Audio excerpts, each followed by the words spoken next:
Good day everyone. Our research is all about the impact of service quality standard of Amaya ViewDeck in terms of customer satisfaction. Our members are Manga Eden Christine Joy, Opanda Jessa Jane, Rosalas Olin Rose, Makalam Princess Grace, and Lumolho Brittany. The tourism industry has been one of the industries deeply affected by pandemics and crises. In addition, the tourism industry predominantly contributes to the spread of the virus. The movement of people by means of air travel upsurges the risk of a spread of viruses at a much faster pace than normal. Thus, tourism is both a catalytic agent for the spread of the viruses and a victim of the spread. In the Philippines, both inbound and domestic travel is requiring tourists to adhere to with precautionary measures, mandatory protocols, and requirements for travelers imposed by the Philippine government.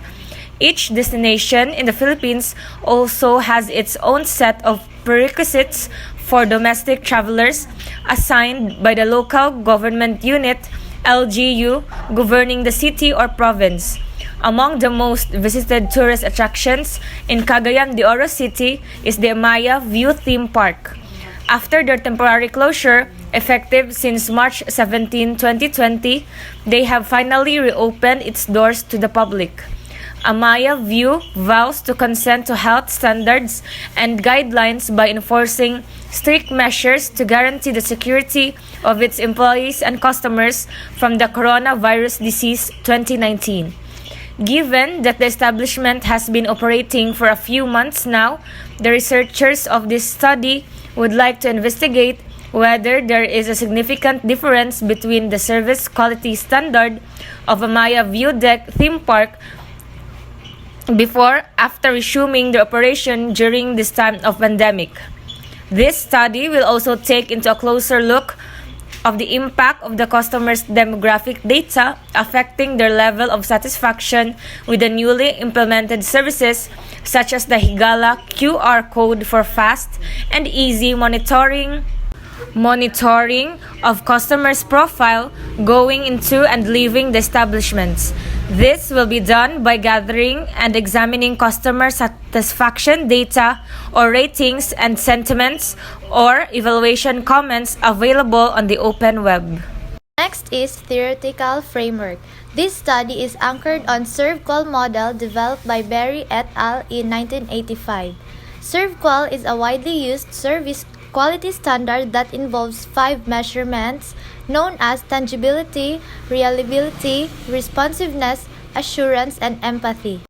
Next is conceptual framework. Independent variables. Participants' profile in terms of age, gender, and course. Service quality standard. Tangibility, reliability, responsiveness, assurance, and empathy. Independent variables. Customer satisfaction. Next is the statement of the problem. The study is sought to answer the following question. So what are the profiles of the participants in terms of the following, like age, gender, course? Next is what is the participant level of service quality standard in terms of tangibility, reliability, responsiveness, and assurance and empathy.